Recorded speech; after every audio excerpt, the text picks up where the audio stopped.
Hello everyone, I'm Joe Screbbles, I'm joined by Gavin Murphy. Alright. And I recently played Horizon Zero Dawn, which was very exciting. Our first proper look at its open world, Yeah. which you can see here in glorious, brown and green colour. Well, nice, isn't it? It's very pretty. There's some indeed. reds in there. And so we're going to show you a bunch of really, just exciting things that happened while Yeah. I was playing. Joe, What? What the hell do you do in Horizon, this game? Well, essentially, put it this way. If you've played Far Cry, you understand what Horizon is. It's a giant open world. Yeah. Sometimes it's full of, big giraffes with the Starship Enterprise for a head. Oh, which shit. is nice. It's called a tall neck. Essentially, you're just put into a world peppered with weird, broken remnants of the old world. This is sort of a post-apocalyptic world. Okay. And you're sort of just set free to go and hunt these big robot monsters, uncover the map, uncover the secrets of the world, and just, have a look around. Are they naughty human, monsters? Robot Most of them are monsters? naughty. The Tallnecks, these guys, are very nice. So essentially, this is just an completely organic platforming puzzle. Right. It's just in this area, and it goes, you want to get up to its head, and it just lets you try and do it. As you can see, there are some slight performance problems. It doesn't seem to be able to deal well with how massive the Tallnecks are. It is a big old tall neck. It's rendering a lot of neck. Yeah, exactly. But this is really the only major bit of performance drop I've seen, which is kind of impressive. This was running on a standard PS4 as well, not a PS4 Pro. Yeah. But this essentially is your kind of walking Ubisoft tower. Okay, so sweet. you can uncover the map just by walking around it, but this just gives you a big swathe and shows you stuff around the area. I love that little, look like she can't quite keep her balance. Yeah, like little animations like that. I think we were talking about it, that thing in Uncharted where he kind of touches the wall as he runs into it. Yeah. Just makes it all feel a slightly more physical, a bit more real. Yeah, it does, but imperfections make things seem real. Yeah, and that makes sense. My favourite thing about this isn't that it's revealing all the side quests and stuff, because that's not really what I'm interested in this game. It's that it's showing me where all the nearest creatures are that I can go and hunt. Yeah. So we're also about to see the most absurd rappel animation of all time. Does she do it with her hair?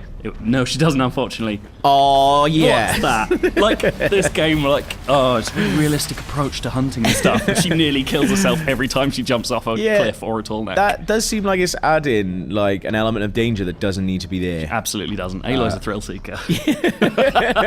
It's just ridiculous. So there's a glimpse of the map. That's maybe, I don't know, a sixth of the map, what you just saw. It's absolutely enormous. So you can override creatures like this Strider here. And what is Override doing? So essentially, all the creatures are wild. Most of them are hostile, or at least will run away from you if they see you. Okay. You, at some point in the story, I think about the 4th or 5th mission, you unlock this stick that you can essentially stick in their orifices and turn them into pliant creatures for your needs. You're speaking my language, baby. All right. And I'm about to come across a creature that I cannot override, which is called a Scrapper. One of the things I really enjoy about this game is that it tries to make all the robot animals feel like they serve a purpose somehow. Okay. So Scrappers, if you find them in the wild, they'll be breaking down rocks with their chainsaw teeth. Right. So obviously they're doing something. They have a job. Well, why are we getting involved with his job then? Well, because I'm just very cool. Because you want that sweet, sweet yellow stuff. I want all his bits. So the yellow stuff, when you've scanned them, it shows off their weak points. And certain weak points are just easy way to kill them. Certain weak points, that one on the top is like a radar, so he can detect you more easily than other creatures. Ah, that's but if cool. you blow it up, he can no longer use his radar pulse. Also, that's really good. So it's not just you have to hit here. No. So it's cosmetic and mechanical. We'll see a fight later on as well, where it completely changes how the monster fights when you destroy its weak points. It's a bit Monster Hunter-y, which really works for me. It does kind of feel like that's what they're going for. Absolutely, yeah. It's to me, there we go, traps. That's the other best thing. It genuinely does feel like you're hunting sometimes, you're setting traps and kind of working out patrol routes and things. That was cool, man. There's not enough tripwires in games. No? I don't feel. You're going to see a lot of tripwires from me, because it's my favourite trick. All right. So this is a sort of story section. Okay. The story for me is kind of the least interesting part of the game at the moment. From what I've played, I feel like I know exactly where it's going. You start off, Aloy, you start off as her as a child. Right. She's been outcast from a tribe, the Nora. Because she's a renegade. She's not, because she was a renegade baby. Yeah. She that just baby plays by fast. its own rules, baby. It wears a bandana. Okay. And she, essentially you play, the tutorial is her growing up and learning how to hunt. Okay. And then eventually she does this thing called the proving, where she's allowed back in the tribe because she's such a good hunter. Yeah. It's also because she's got this little mechanical device that no one else has, which is basically a futuristic smartphone that she found in a ruin. They're like, just get her in. She's got that. She's thing. great. Yeah. But so the story is essentially, from side quests wise, Yeah. it's kind of all I've really seen are fetch quests. They're not that exciting. Okay. The story itself takes you around the first main area, and this is your kind of first steps outside of the Nora tribe, like, region. Right, okay. Which is where the environments start changing. So really the story is an excuse to get you out and into the open world. Okay. There's promises of, like, deserts and huge forests and ruins. Really? Like, as you've already seen, we were in, like, the ruins of a human city. Yeah. But it seems like the implication is we might be somewhere, like, this might be somewhere in the real world. You might eventually recognize where you are. Do you think? Yeah, there was, like, the developers were starting to talk about that, which is quite exciting. That is good. Aside from the story, Yes. we've also got things like this. These are the challenge trials, which you'll find dotted around. Yeah. They are what they sound like. It's essentially you're given a quick thing to do, and you have to do it as quickly as possible. So once I jump down this rope, Yeah. I have to remove canisters, which are another weak point, from grazers, which are sort of the game's, like, deer. Okay. I've got to get 10 of them and then get back here. It's really pretty, isn't it? It's unbelievable. Like, there are bits with, like, that fog and stuff. There's just Yeah. little attention to detail. There you go. This tall grass usually is just looks nice, but at night time it goes all bioluminescent with fireflies, so you know where it is. I So do you can... love me some bioluminescence. All right.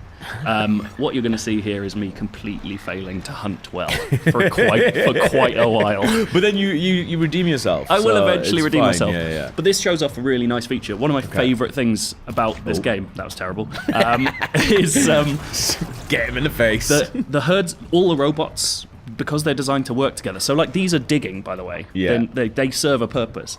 The Watchers, which are these lizardy guys at the background, are kind of the most populous, evil, like, will attack you on sight Right, things. okay. The one that we just twat in the face. Yes, indeed. Sweet.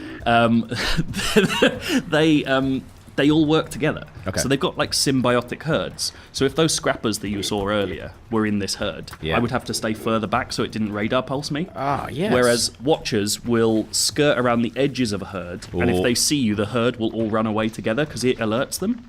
Damn. and so you can really mess things up then. Exactly. So you'll see in a bit, I actually managed to do something cool because the grazers Okay. all want to stick together in a pack. Right. So around here, I'm setting up a tripwire. Okay. And I can see the herd nestled over there. They know I'm here, and they Yeah. want to stay away from me.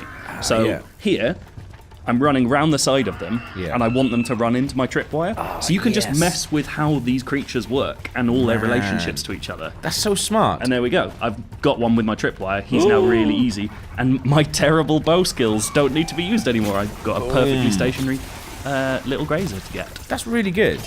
It's, So it feels like super Far smart. Cry in the sense of, like, you can approach missions and little things in very, very different ways then. Yes, but I think the kind of actual moment-to-moment combat stuff Yeah. is quite a lot more interesting. Yeah. This feels to me like, at the moment, kind of like what Far Cry Primal should have been. Right, okay. And now, as we're talking about Far Cry, these are bandit camps. These are exactly the same things as Yeah. Far Cry since Far Cry 3. You've got outposts, you kill everyone in them, then that place becomes like a safe settlement. Oh! Humans That guy didn't have a clue what was going on then. So human fighting, which we've never seen before, by the way, Yeah. is kind of more interesting because they act slightly smarter. Yeah. So if they see you putting up traps, they'll Yeah. try not to go near you. Like because a human would. Like a human would. That said, if you enrage them, sometimes here we go, they here we do go. this. I love his little, like, American football juke. Yeah. He's just like, "Ugh." He's like, I see it, but I can't control myself. This is me using a rattler, by the way. So Okay. this is sort of a spear machine gun. Oh, yeah. The weaponry gets really interesting. Between the tripwires, there's a thing called a rope caster which can tie animals down. Yeah. So you can either override them or get critical hits on them. And also a really lovely thing is that not all weaponry can do everything you want it to. Okay, certain sweet. bows can only use certain types of ammo. Yeah. Which means you really have to vary how you approach it and think about everything. So these guys are, like, weak to armor piercing, which you can Sweet. see there. I don't have any armor piercing bows, which makes this really hard. So these are the bellowbacks. Okay. This is an example of, like, one of the bigger creatures you're going to fight. That grass is well nice, isn't it? It's amazing. And there's just something really satisfying about taking down the big monsters in this. Yeah. They feel like a proper fight. So I'm quite underleveled at this point. Okay. But that just makes it a bit more exciting trying to take these huge things down. Yeah. So these, again, for the kind of holistic robot world, are the transporters. Like, they transport the petrol that powers the other things. That's what they're collecting. He's seen your rock, Joe, but he's gone round it. Too smart. Too smart for Smarter you, than baby. me. Bellowbacks are smarter than me. Damn it.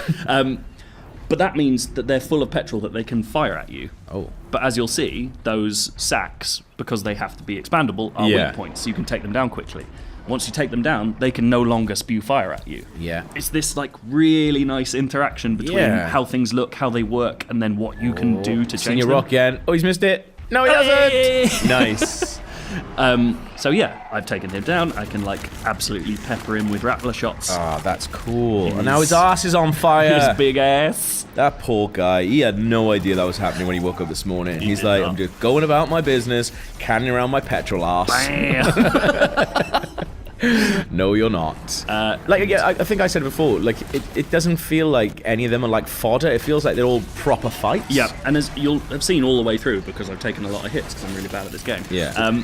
There's, like, everything is readable. Everything's kind of easy to take down if you know how to do it and you have the skill to do it. But if it hits you, like, even the weakest creatures can kill you in a few hits. Shit. So it's a constant, that again pushes that idea of a hunt. You're meant to stay and lurk, see where they're going to move, think about it, and then make your move. You're not just running into fights willy-nilly. Oh, man, this is awesome. This is me peppering him with my explosive slingshot, crafting new stuff on the fly. So it's not too survivally. Like, if you've got the materials, you can always have the ammo. Just get to it, yeah. That's which is, good. it doesn't make much sense, but it feels better. Like, it would be sort of annoying if you had to keep running in and out. And I guess it just makes the fights a little tiny bit more fun. Like, it seemed like it like slowed down a little bit when you were doing it. Like, it's like completely like kills you. Like, unless they're right next to you, they're not going to get you during that time. That's good. I like that. That's good. Otherwise, what's the point? Well, because that looked like a lot of fun. It wouldn't surprise me if they have like a survival mode in this. Yeah. Those purple flashes are me hurting weak points or bits of armor as well, by the way. Here we go. His like little boobies underneath his neck. Yeah, his gullet. Okay. And dang! Boom! Got myself a bellow back. And then That's I ran away awesome, from man. those guys. I like it. So that's Horizon Zero Dawn. It is an exciting new game that looks really pretty, and there's good hair in it. Good stuff, Joe.